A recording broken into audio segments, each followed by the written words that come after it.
Shalom, Igreja de Cristo. Vamos ficar de pé. Estamos felizes por estarmos na casa do Senhor, amém? Sejam bem-vindos em nome de Jesus. Você também que está conosco pelas redes sociais, seja bem-vindo, uma boa noite de salvação. Abra sua Bíblia no livro dos Salmos, o Salmo 105. Salmo 105, alguns versículos.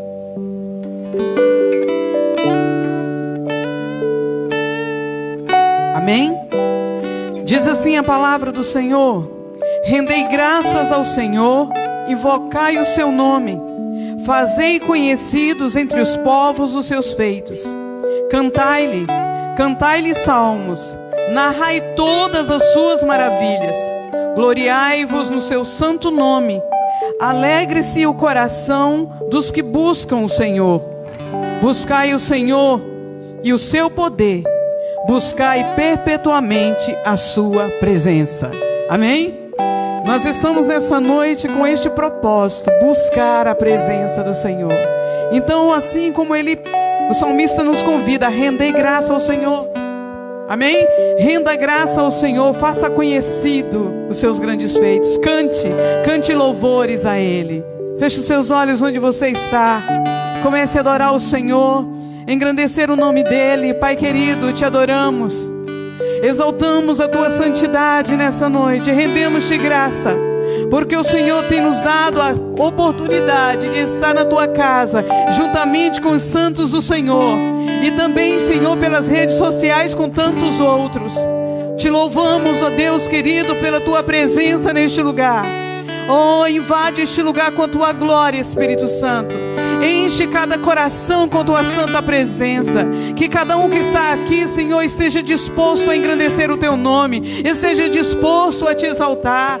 Que tenha sempre cânticos novos, Senhor, em seus lábios, porque Tu és digno, digno de toda honra, digno de toda glória, digno de toda adoração. E com alegria, Senhor, nós Te aplaudimos e Te bendizemos.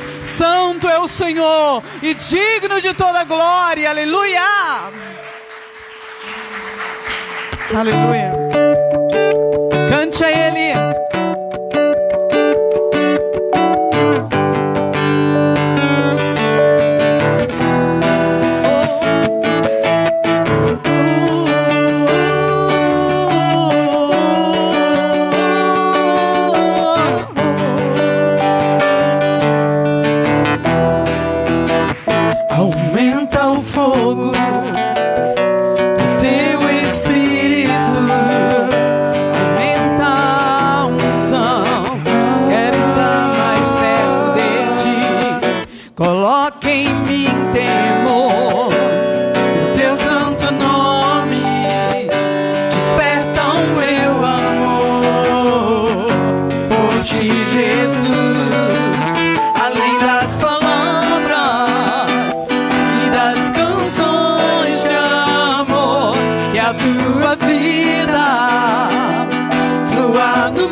Eu danço.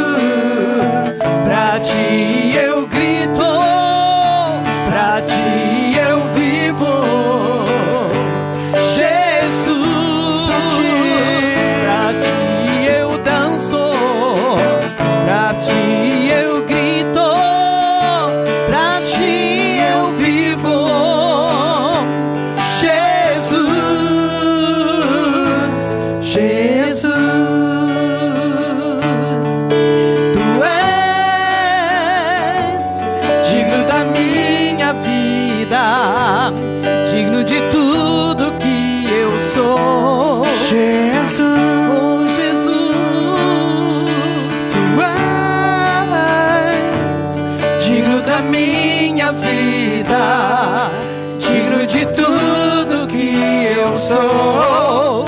Tu és. Digno és, Senhor, de toda honra, de toda glória. Digno és, aleluia.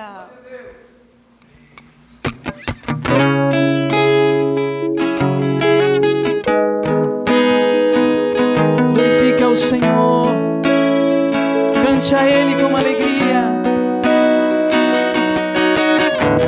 Eu vejo o Rei da Glória vindo com o seu poder. A terra vai estremecer.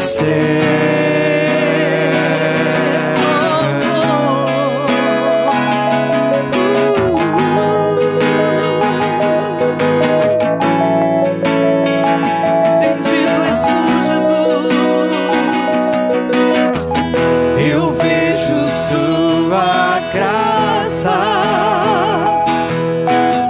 os pecados perdoar. A terra vai então cantar. Hosana, Hosana, Hosana nas alturas.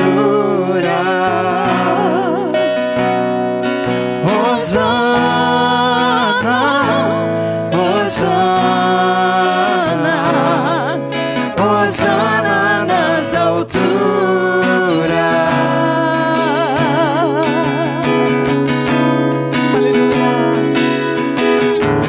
Eu vejo um povo eleito assumindo teu lugar, pra sua fé compartilhar.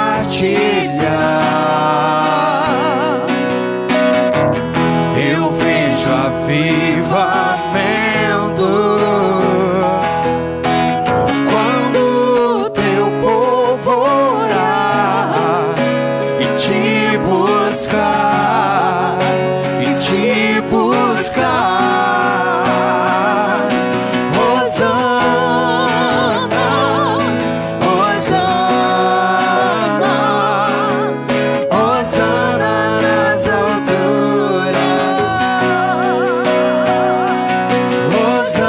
Hosana, Hosana, Hosana nas alturas.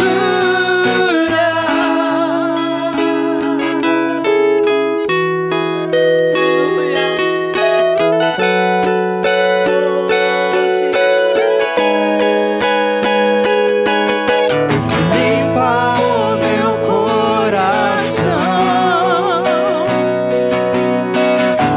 abre os meus olhos para que eu possa ver com o amor que tens por mim. Te amo.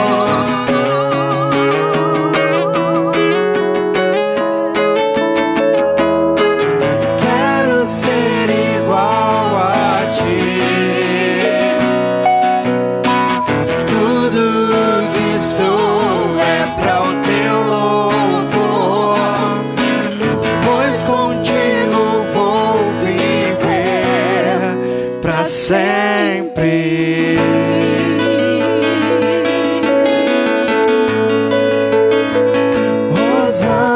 Hosana, Hosana, Hosana nas alturas. Hosana, Hosana, Hosana nas alturas.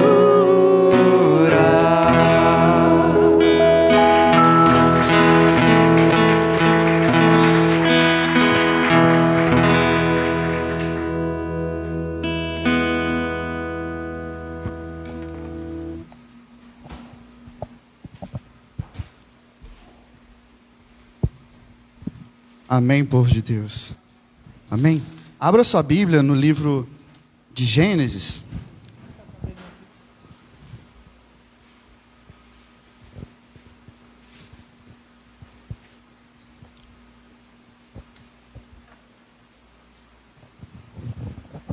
Ali bem no comecinho da Bíblia, o livro de Gênesis, o capítulo 28. Vamos fazer essa leitura bíblica e trazer um entendimento acerca de ofertas. Amém?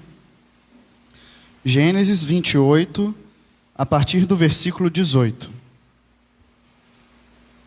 Diz assim: Então se levantou Jacó de madrugada, tomou a pedra que tinha posto por travesseiro, erigiu-a em coluna e derramou azeite em cima dela.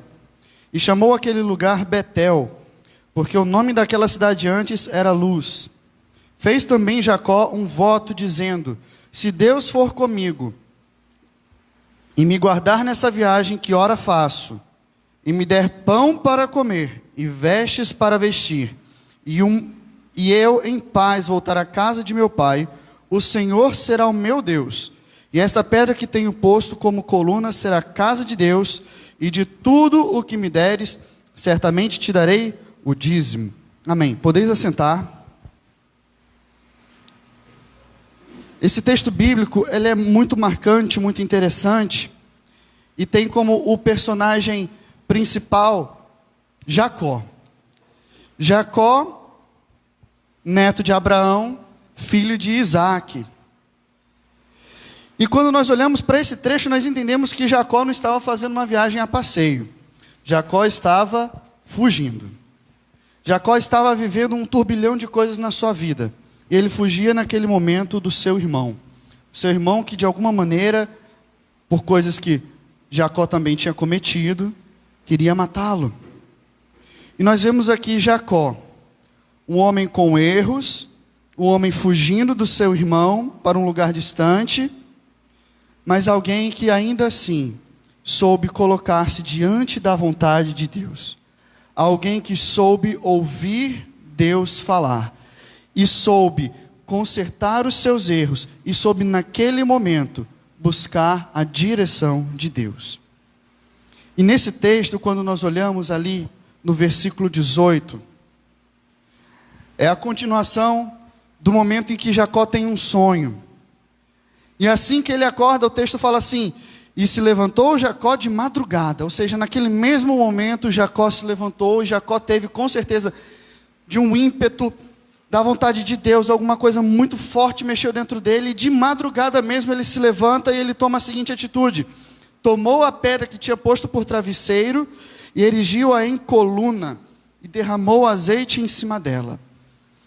Então naquele momento Jacó começa a fazer daquele lugar um marco na sua vida, em que ele levanta uma pedra como um marco, como um altar, e ele derrama sobre aquela pedra azeite. Nós vemos que o azeite derramado é uma forma de oferta. Naqueles dias, era uma das formas mais simples e mais belas de se ofertar algo a Deus. Quando nós ofertamos, nós estamos entregando algo para Deus. Ofertar não é necessariamente somente o dinheiro, mas também ofertar é o seu tempo na obra de Deus. Ofertar é você trazer ideias. Ofertar é você estar aqui participando com o seu trabalho. Ofertar é você estar discipulando. Isso é ofertar na casa de Deus, mas também ofertar com aquilo que o Senhor Deus te dá, do fruto do teu salário. O azeite naquela época também tinha um valor muito importante. E Jacó ainda faz um propósito, um voto. A partir do versículo 20 diz assim, e destacando alguns pontos: fez também Jacó um voto. Um voto significa um propósito, dizendo: se Deus for comigo e me guardar nessa viagem, se me der pão para comer, e vestes para vestir, e por último, e eu em paz voltar à casa de meu pai, o Senhor será o meu Deus, e esta pedra que tenho posto como coluna será a casa de Deus, e de tudo o que me deres, certamente te darei o dízimo. Naquele dia, Jacó estabelece um propósito, um voto com Deus, que se ele tivesse pão para comer, vestes para vestir, se ele fosse em paz, se ele retornasse em paz à casa de seu pai, de tudo ele daria o dízimo. Quando nós olhamos a Bíblia, Gênesis, o dízimo não era um mandamento, mas era um propósito. E foi algo que ele aprendeu com seu avô Abraão, porque Abraão deu o dízimo de tudo o que tinha. E hoje nós vemos isso trazido para nós de uma maneira mais clara, como um mandamento. Isso está lá no livro de Malaquias, um texto que nós conhecemos bem. Malaquias 3, versículo 10, versículo 11, e que fala que nós também teremos da nossa vida o devorador repreendido quando nós entregamos o dízimo. Exatamente o que Jacó viveu neste propósito, neste voto, é exatamente o que Deus promete lá no livro de Malaquias. E quando nós lemos ali para finalizar, um pouco mais à frente, Gênesis, o capítulo 32,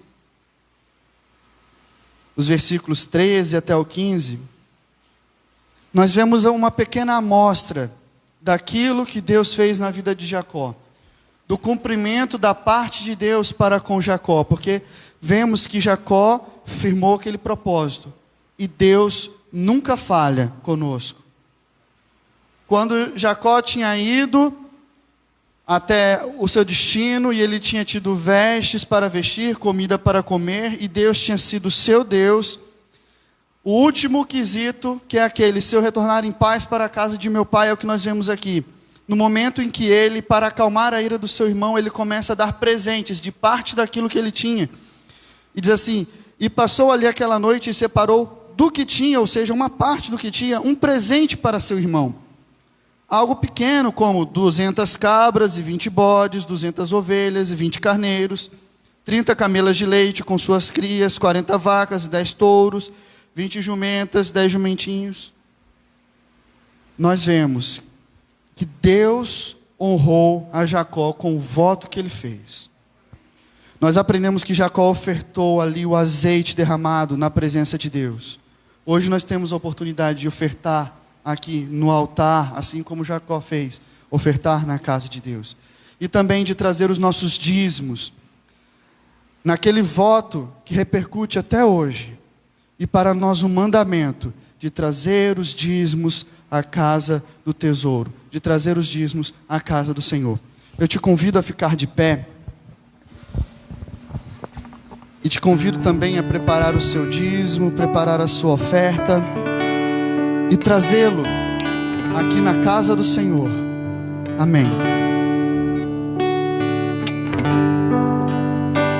Por tudo que tens feito, por tudo que vais fazer, por tuas promessas e tudo que és, eu quero te agradecer com todo o meu ser. Te agradeço, meu Senhor. Te agradeço, meu Senhor.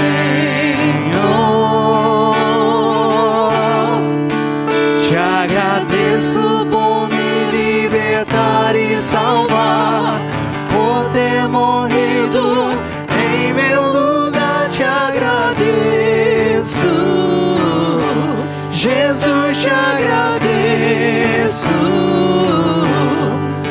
Eu te agradeço,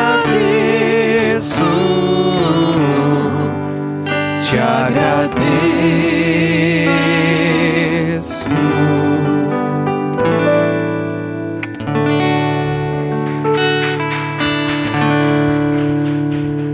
Glória a Deus. Podeis sentar, queridos. Que bom, né, estarmos aqui, né? E rever alguns amados que há algum tempo não via, né? Ronaldo, né? A esposa dele, a Simone. Graças a Deus pela vida de vocês, pelos irmãos também que estavam aí um tempinho sem congregar, né? E agora estão voltando, graças a Deus. Vamos abrir nossas Bíblias num texto bastante conhecido lá no Evangelho de João, no capítulo 12. Estava vendo aqui Daniel pregando essa palavra, né, tão tremenda, e vendo como é que o Espírito de Deus ele faz, né? O Espírito de Deus ele está falando e vai continuar falando, né, no mesmo sentido quase da palavra que acabamos de ouvir. No capítulo 12, vamos ler do versículo 1 até o versículo 8. Diz assim a palavra de Deus: 6 dias antes da Páscoa, Jesus foi para Betânia, onde estava Lázaro, que havia morrido e fora ressuscitado dentre os mortos. Então ofereceram-lhe um jantar. Marta servia, enquanto Lázaro era um dos convidados sentado à mesa com Jesus. Maria pegou uma libra de bálsamo de nardo puro, um óleo perfumado muito caro, ungiu os pés de Jesus e os enxugou com seus cabelos. E a casa encheu-se com a fragrância daquele bálsamo. Mas um de seus discípulos, Judas Iscariotes, filho de Simão, que mais tarde iria traí-lo, objetou: por que este bálsamo perfumado não foi vendido por 300 denários e dado aos pobres? E ele não disse isso por se importar com os pobres, mas porque era ladrão. Sendo responsável pela bolsa de dinheiro, frequentemente tirava o que nela era depositado. Mas Jesus respondeu: deixa-a em paz, pois para o dia da minha sepultura foi que ela guardou isso. Quanto aos pobres, vós sempre o tereis convosco, mas a mim vós nem sempre tereis. Amém? Espero que Deus venha falar ao teu coração com essa palavra, assim como Ele falou e tem falado ao meu. Eu diria que o único sinal que nos identifica, né, como verdadeiro cristão é o amor que emana de nós através da pessoa de Jesus Cristo. Né? A palavra de Deus ela nos fala lá no Evangelho de João 13, 34 e 35, ele fala: um novo mandamento vos dou, que vos ameis uns aos outros assim como eu vos amei. E que desta mesma maneira tenhais amor uns para com os outros. E através deste testemunho todos reconhecerão que sois meus discípulos, se tiverdes amor uns para com os outros. Então, quando lemos aqui esse texto de João 12 aqui, eu vejo que é uma explicação desse mandamento de Jesus, esse mandamento de amar. O texto fica bem claro aqui que ele localiza-se em Betânia e traz também esse detalhe, demonstrando que Jesus ele está na casa de Lázaro, a quem ressuscitou. E isso aconteceu 6 dias antes da Páscoa. Então, alguns estudiosos acreditam que estavam dando aquela ceia, comemorando a nova vida de Lázaro. Então, Jesus e Lázaro eram os convidados de honra nessa santa ceia, ou nessa ceia. Então quem servia aqui a refeição era Marta, né? Irmã de Lázaro. Jesus ele tinha um carinho todo especial por Lázaro e suas irmãs, Maria, Marta, e em algumas ocasiões ele esteve com essa família, assim como ele também esteve com Zaqueu, assim como ele esteve com Simão. Então Jesus ele tinha o costume de sentar-se à mesa com as pessoas, né? Interessante porque às vezes sentava até com pessoas que eram consideradas pecadoras e de má reputação, mas ele veio buscar e salvar o perdido. Então ele tinha momento, né, de intimidade com essas famílias que visitava. E assim como hoje, né? Eu vejo que não é diferente. Agora também você não convida qualquer pessoa para estar na sua casa, sentar à sua mesa, né? Então é interessante porque a comunhão em volta aqui da mesa, para muitas famílias ainda hoje é um momento sagrado, assim como era para Jesus. Então nós estamos vendo aqui esse momento. E é interessante porque assim também como lá em Lucas 10, 40, Marta é que está servindo, né? Então Marta é que está aqui agitada, preocupada com muitas coisas, porque Jesus, repito, era considerado aqui muito importante para aquela família. Na outra ocasião, Maria tinha escolhido o quê? Ficar aos pés de Jesus, para ouvi-lo. Agora, nessa narrativa aqui de João, Maria, ela faz algo inusitado. Enquanto eles estão lá tomando aqui a refeição, ao invés de sentar-se aos pés de Jesus, ela derrama um perfume precioso aqui nos pés de Jesus. Então, interessante, porque quando eles estavam ali, ela vê essa oportunidade, algo veio para o coração dela, e ela pega aquele perfume ali, e a Bíblia diz que era uma libra, né? Uma libra romana seria algo em torno de 327 gramas. Então ela pega aqui, né, o versículo 3 fala que Maria pegou uma libra de bálsamo de nardo puro, um óleo perfumado, muito caro, ungiu os pés de Jesus. Então Maria ungiu os pés de Jesus com nardo, um perfume muito caro, como diz aqui, importado lá das montanhas do Himalaia, vinha de longe, o valor era 300 denários, fica bem destacado aqui. Então, quando o texto aqui, ao dizer esse nardo puro, o texto ele demonstra a sua qualidade, o seu valor. Ela pegou algo de valor, né? Em alguns sepultamentos são oferecidos muitas coroas de flores, né? Não sei se você já viu, já participou de algum sepultamento assim. Então, às vezes são tantas coroas que nem cabe ali sobre o caixão, ou até mesmo sobre a sepultura ali. E sempre tem quem comente, né? Quanto essa pessoa estava viva, ela não recebeu flores, não recebeu homenagem. De que adianta isso agora? Né? Então isso é um desperdício. Às vezes alguém vê aquilo ali e comenta. Então, ao realizar aqui esse gesto, né, de espalhar o perfume aqui sobre Jesus, Maria também ela provoca aqui duras críticas por parte de Judas. Interessante porque, será que Judas ele tem razão? Então ele reclama que ele está indignado e ele protesta aqui contra este ato, né, que para ele é um desperdício sem igual, o que aquela mulher faz. Então, e ele acho que fica mais indignado porque aquele ato ele é cometido ali à frente de Jesus, né? Então é um ato até que envolve o próprio Jesus, a própria pessoa do mestre. E é interessante porque Judas, o texto fala que ele era tesoureiro. Além de ser discípulo, ele era também o tesoureiro dos discípulos, e com certeza ele sabe calcular, né? Ele era aquela pessoa que calculava. Então calcular para ele é a coisa mais importante da vida, né? O texto aqui não fala, mas eu creio que quando ela entrou ali com aquele vidro de perfume ali, logo ele reparou aquilo, e ele reparou e ele começou a fazer o quê? Cálculos. Então ele viu que o que ela levava em suas mãos era algo precioso, ela levava uma fortuna em suas mãos, aquele vidro.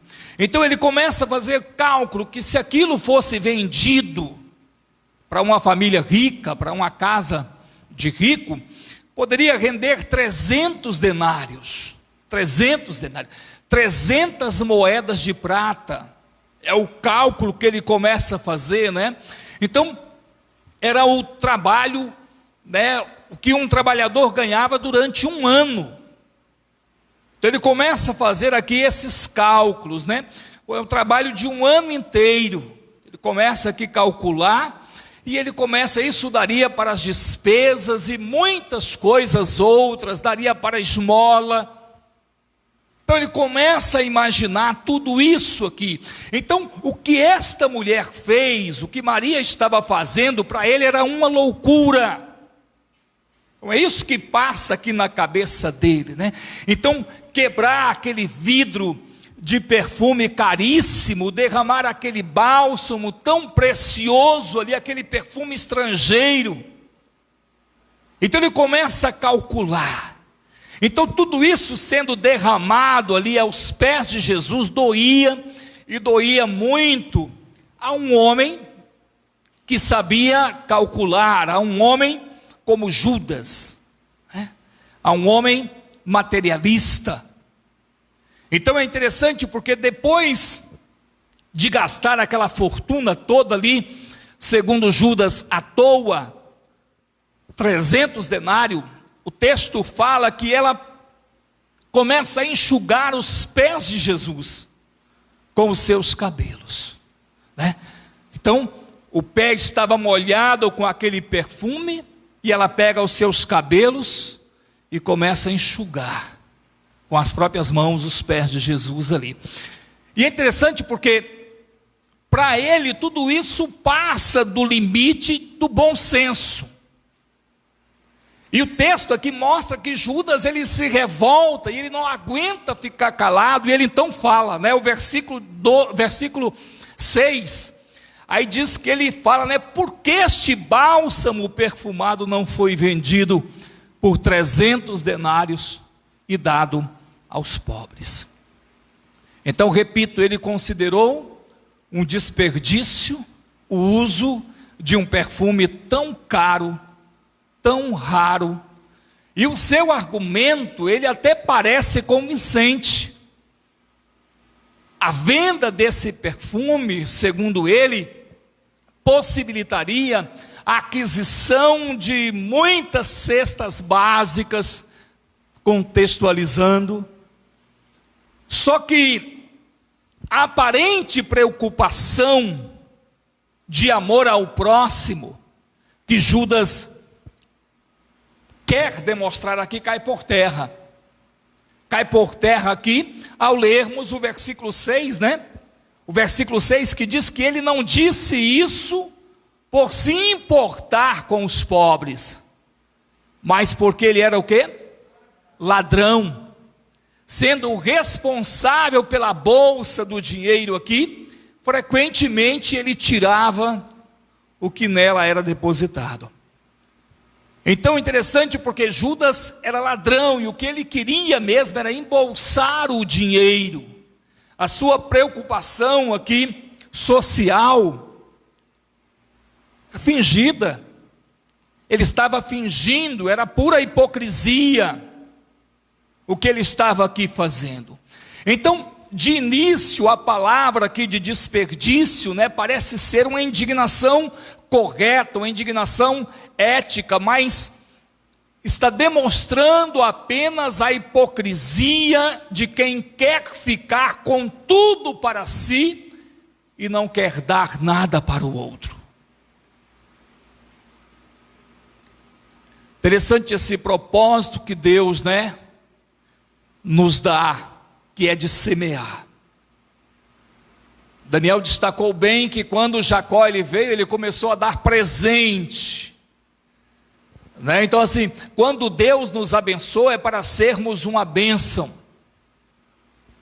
Mas o materialista, ele quer só para ele, não quer dar nada para ninguém. Então a questão dele não era que ela estava dando para Jesus, ele queria para ele. Ele queria para ele. Então, Jesus, ele não interrompe Maria. Tá aquela situação toda, mas ele não interrompe Maria. Ele permite que ela continue ungindo os pés dele.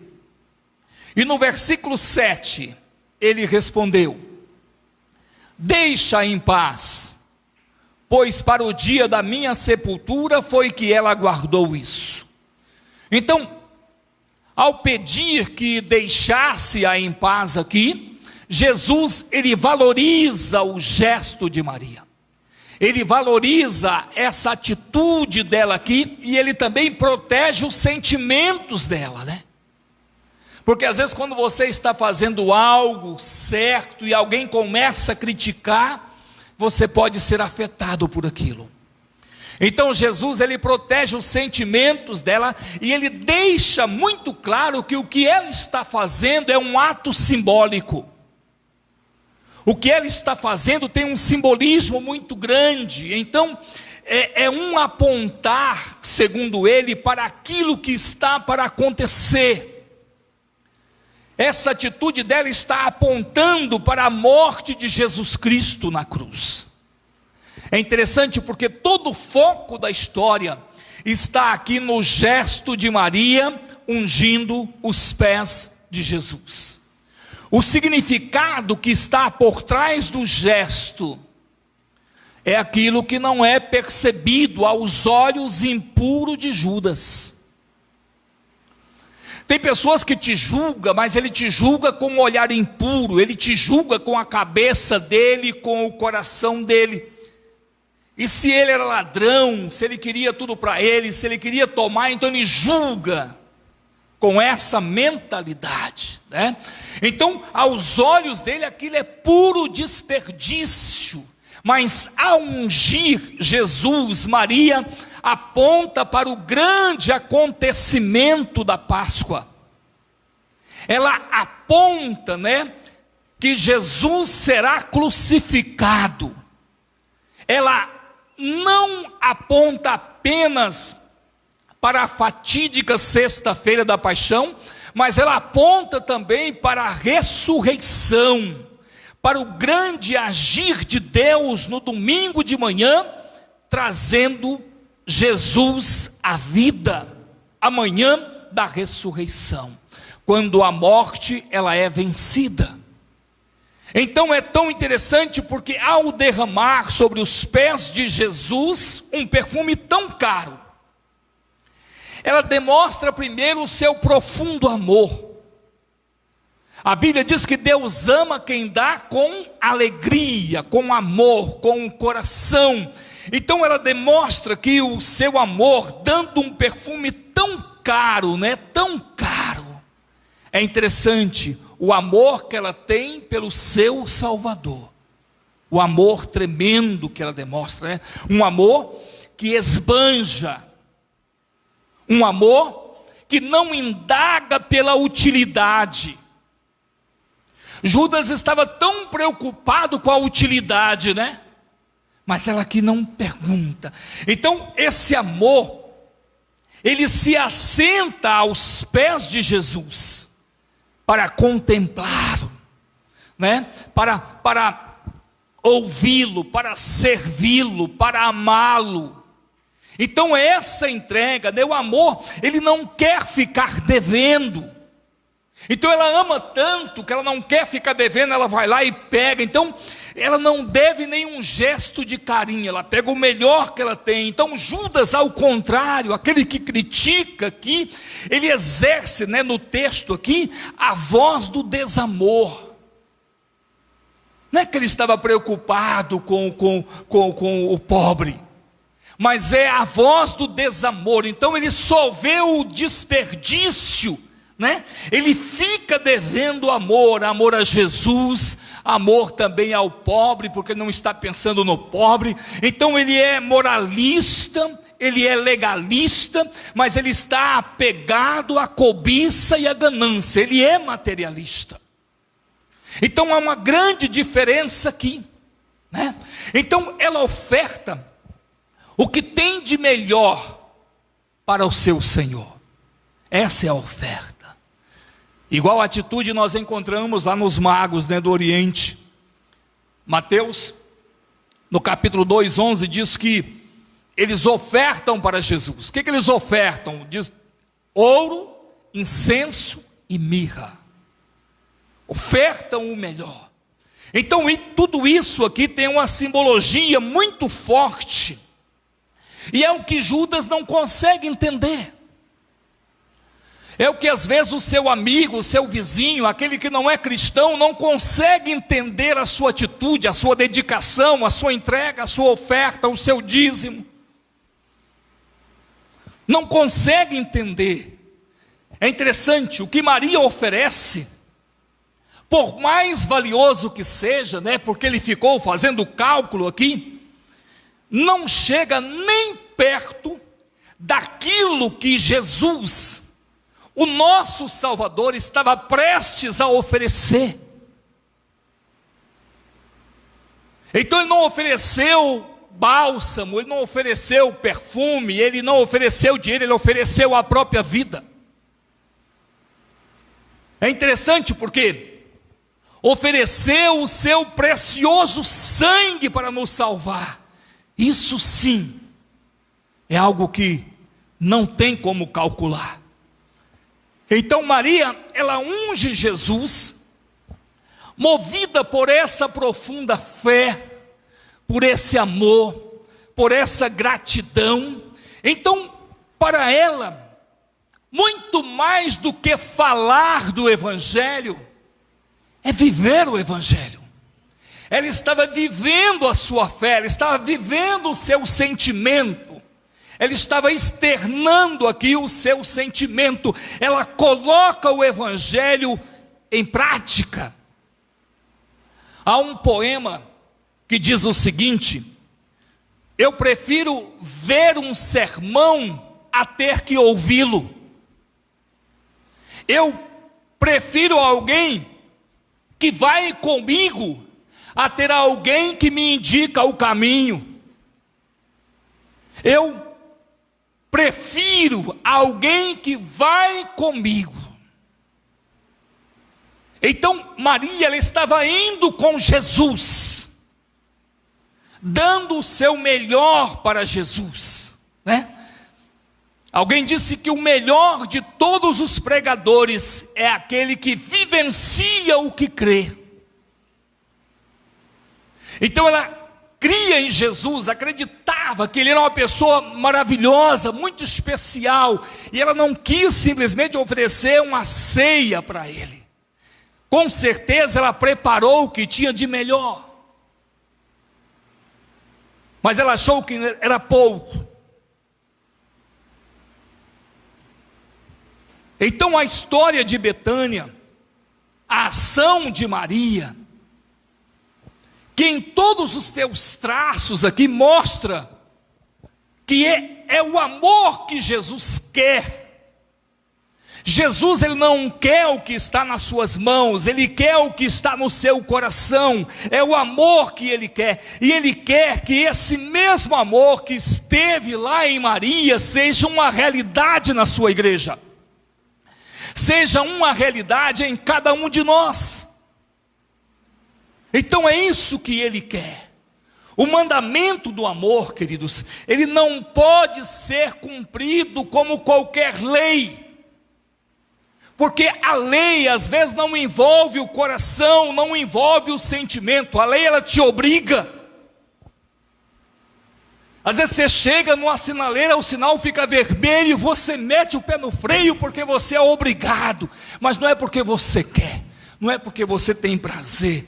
Então é interessante porque a lei, ela exige a nossa obediência, e ela não pergunta pelos nossos sentimentos. É lei, você tem que obedecer, né? Agora, o amor, ele só pode existir onde ele nasce lá de dentro, onde ele nasce lá no centro de toda a nossa experiência, né? Jesus fala que a boca fala do que o coração está cheio. Ele está nos chamando para essa vivência verdadeira, em espírito e em verdade.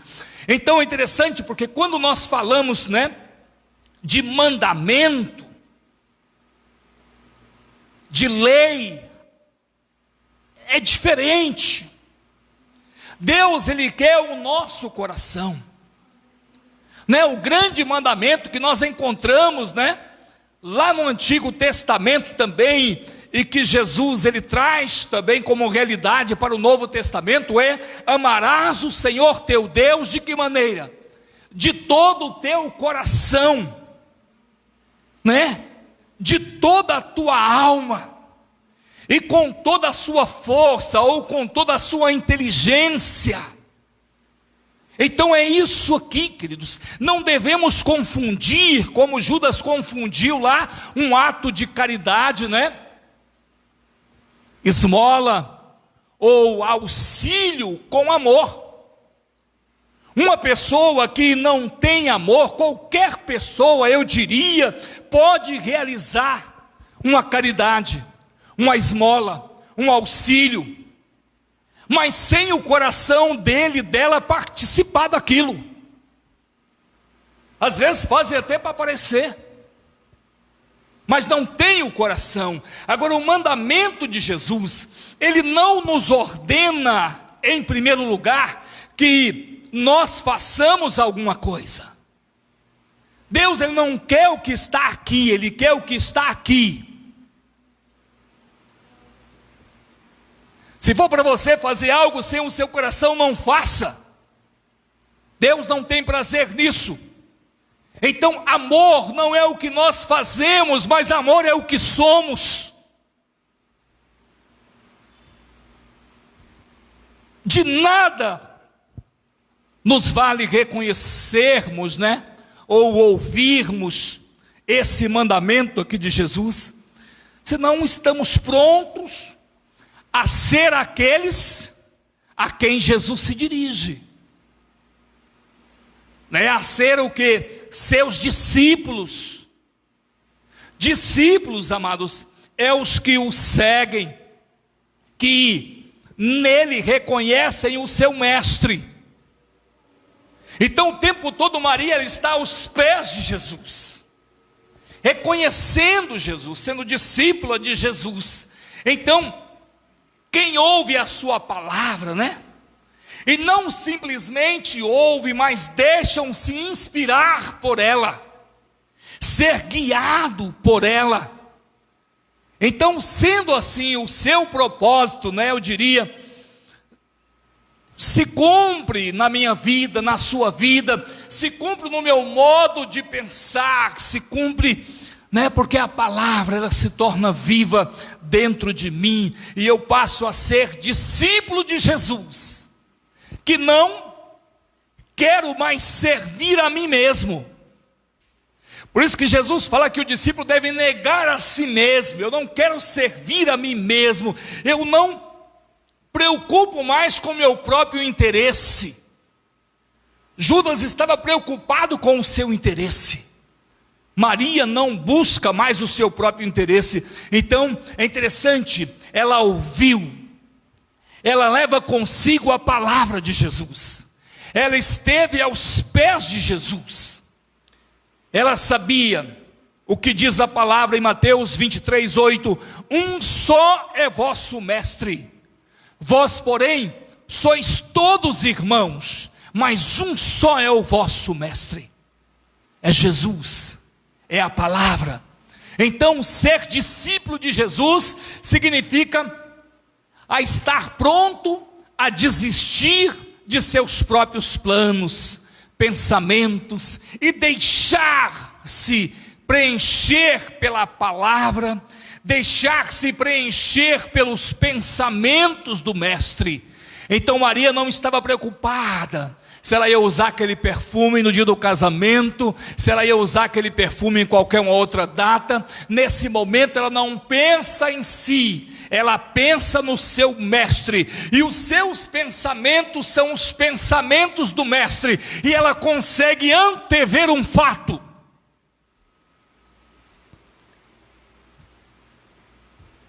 É tão tremendo isso aqui, porque naquela noite em Betânia, estavam com Jesus todos os seus discípulos, todos.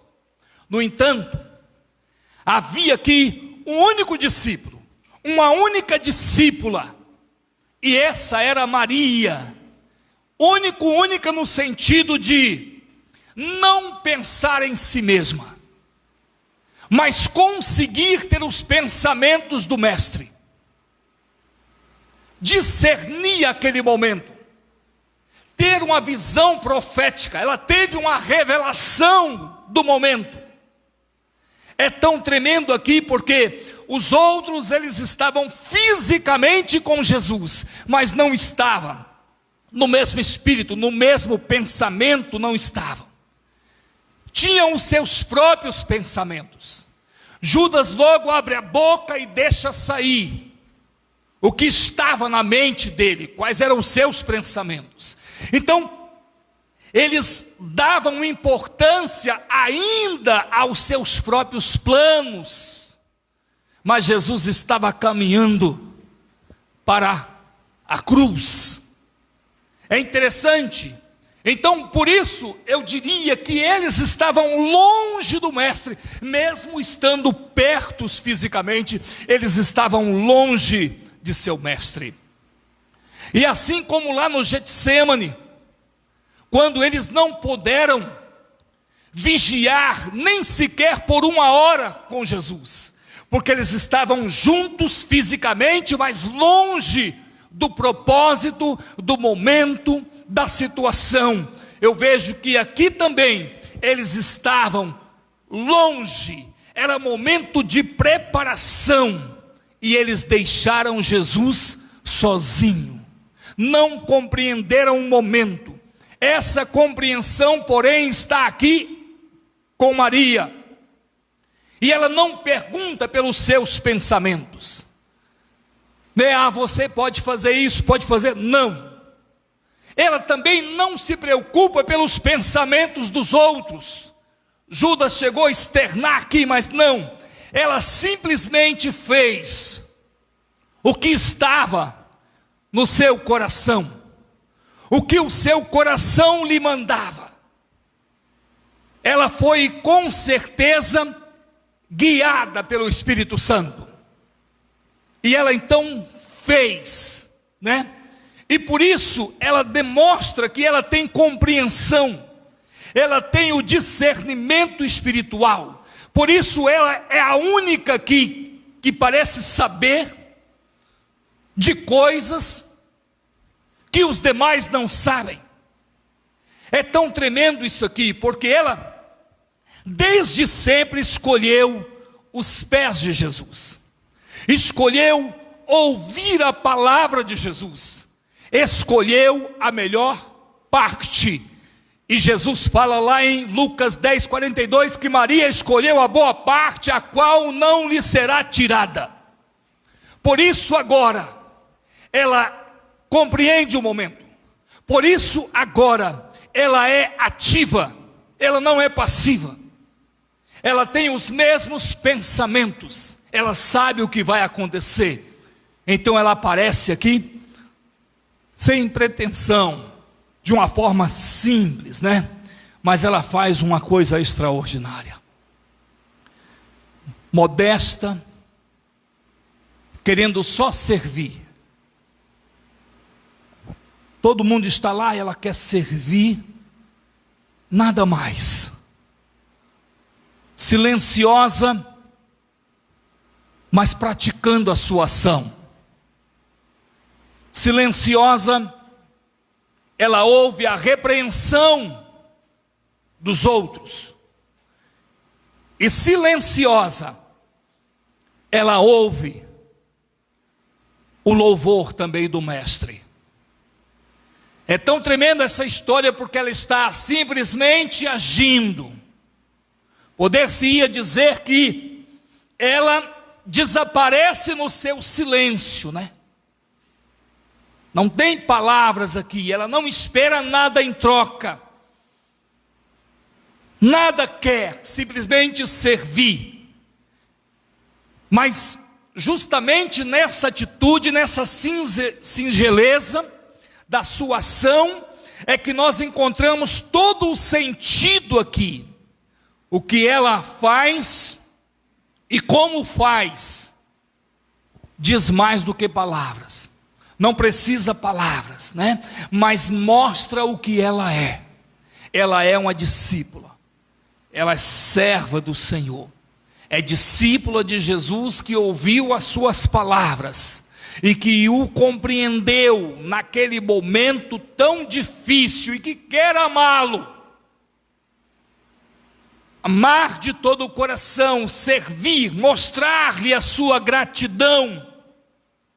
É interessante porque essa atitude dela comove profundamente Jesus.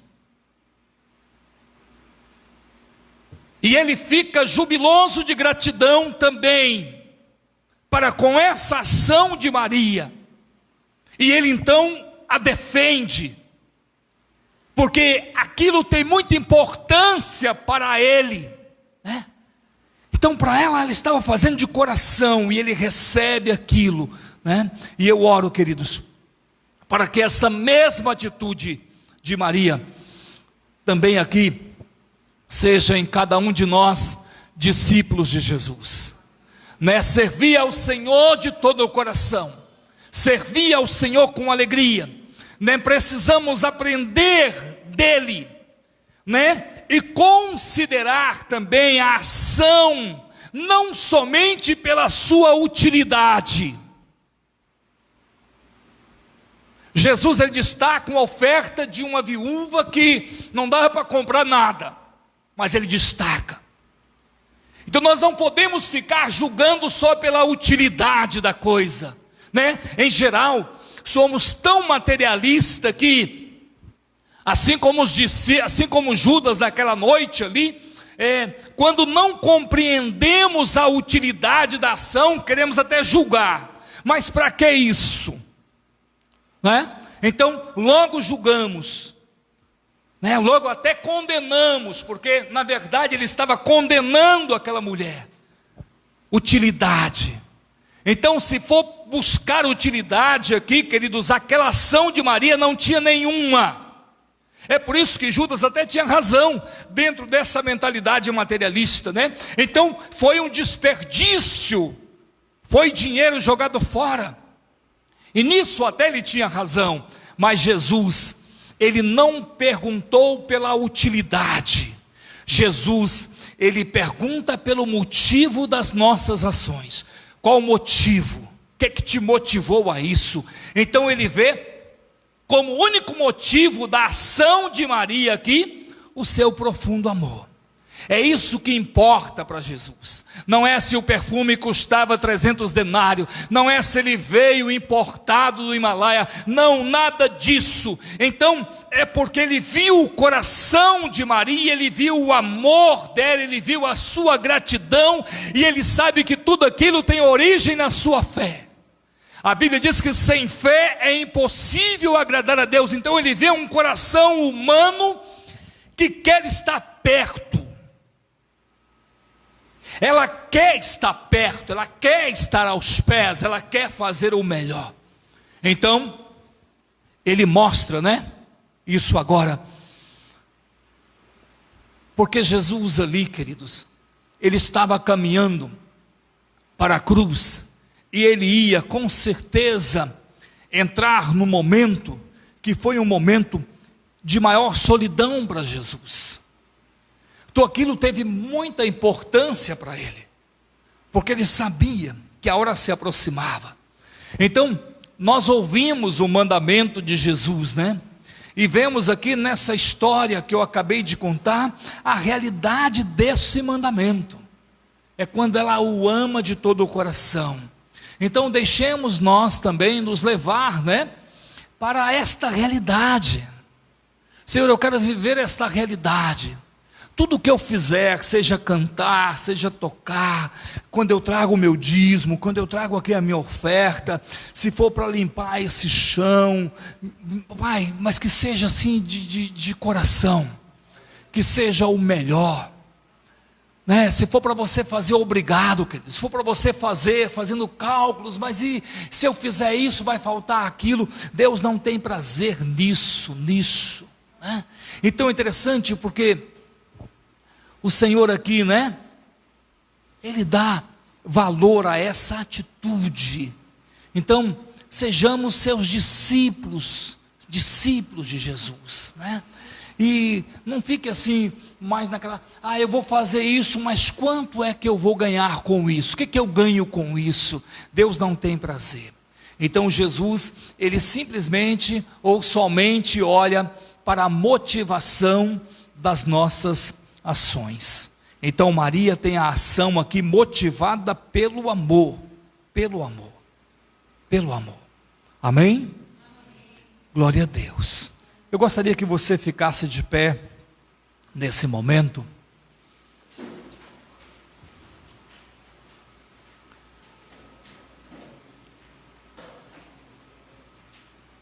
E eu repito, para Jesus o importante não era o dinheiro.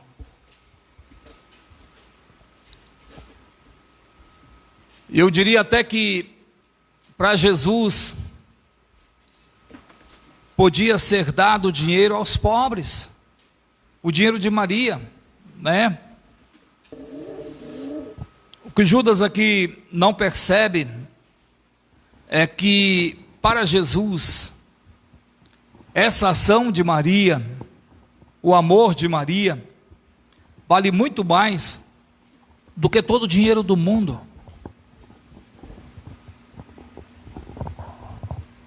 Compreensão e amor não tem nada a ver com o dinheiro, queridos. Ela compreendeu o momento. Ele estava perto da sua morte. E ela então ungiu para a morte, né? Ele fala: deixa em paz, pois para o dia da minha sepultura foi que ela guardou isso. Então o amor verdadeiro é uma coisa que você não compra. Amor verdadeiro tem que conquistar. Então Jesus tinha conquistado o coração daquela mulher, e ela também conquistou o coração de Jesus. Eu diria até que Jesus aqui, ele não repreende os seus discípulos, porque ele procura somente abrir os seus olhos, né? Olhos cegos. E ele diz aqui no 12:8: quanto aos pobres, vós sempre o tereis convosco, mas a mim, vós nem sempre tereis. Então, se você quer ajudar um pobre, quer fazer uma esmola, a oportunidade vai ser dada. Agora, aquele momento ali não. Então ele estava também dizendo: olha, melhor, cuidado, antes de julgar, vocês estão julgando aqui essa mulher, mas ela está sendo a verdadeira discípula. Sede vós também meus discípulos, antes de criticar o cristianismo dos outros. Então precisamos olhar para esse texto e observar aqui as duas dimensões: Judas, Maria. A dimensão material em Judas e a dimensão espiritual em Maria. Se olharmos somente para a dimensão material aqui, temos que concordar com a argumentação de Judas. Derramar um perfume tão caro é desperdício. Há tanta gente carente, necessitada, necessitando de ajuda.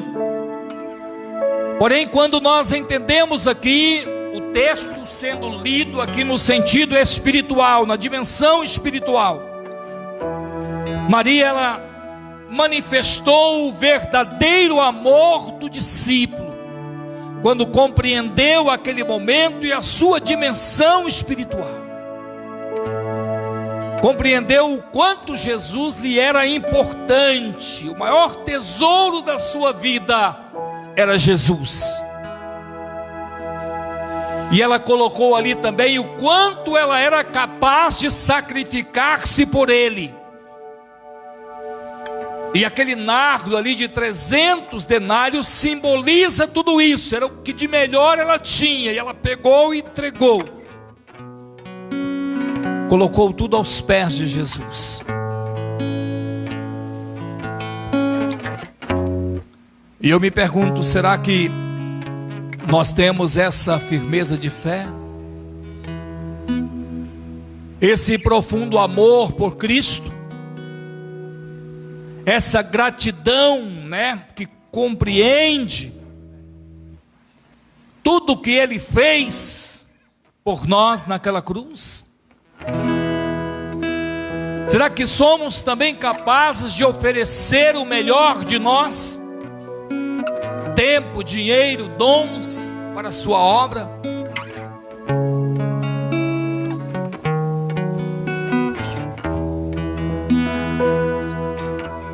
Vamos orar nesse momento.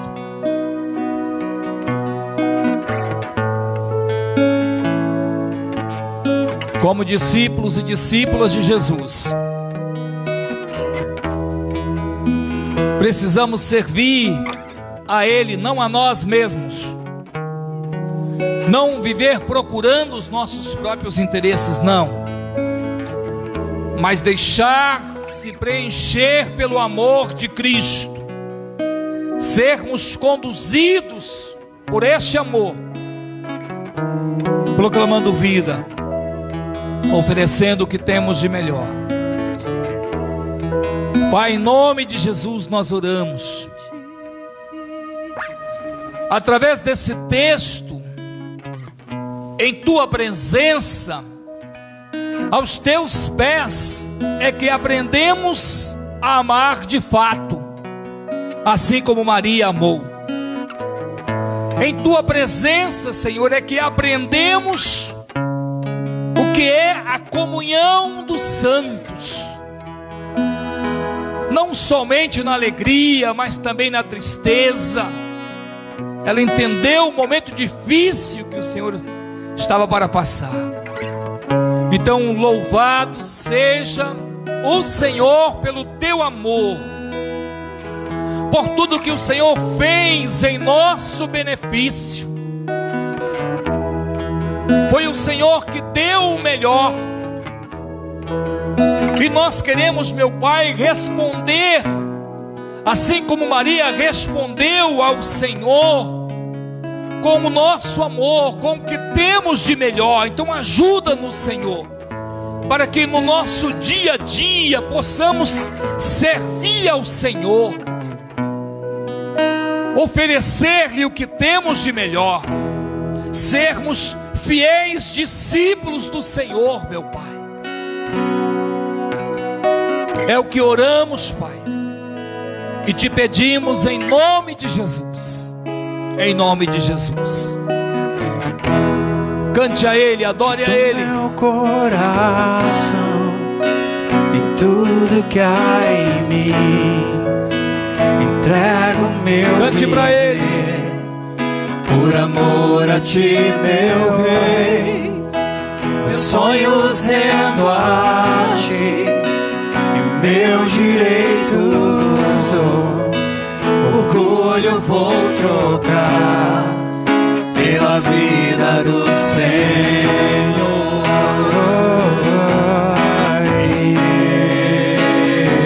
Eu entrego a Ti, entrega a Ele, tudo a Ti. levante as suas mãos e o adore.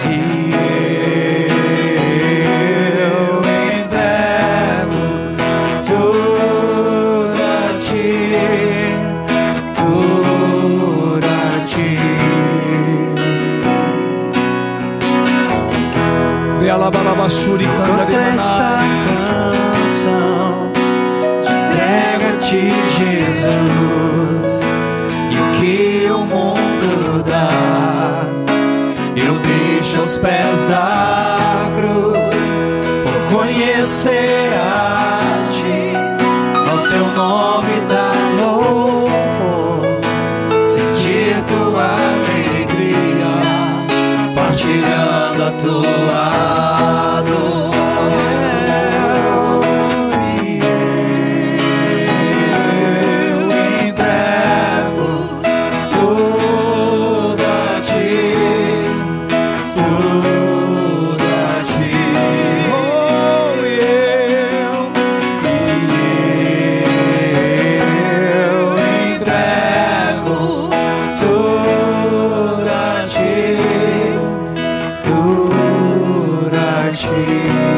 Receba, Senhor, as nossas vidas,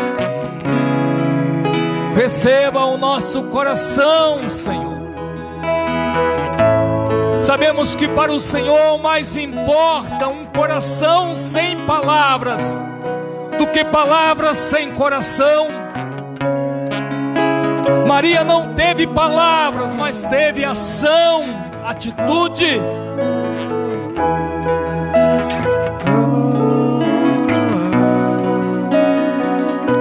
Eis-nos aqui, Pai, Aos teus pés queremos estar, não só hoje, mas para todo sempre. Que o Senhor abençoa cada uma das pessoas que aqui estão, e as que estão nos assistindo, as que estão longe em suas casas, aonde quer que estejam. Que a tua paz, que o teu shalom esteja sobre a vida delas agora, e que a nossa preocupação seja servir ao Senhor, oferecer-lhe sempre o nosso melhor. É o que oramos, Pai. Amém e amém. Dê um forte aplauso ao Senhor.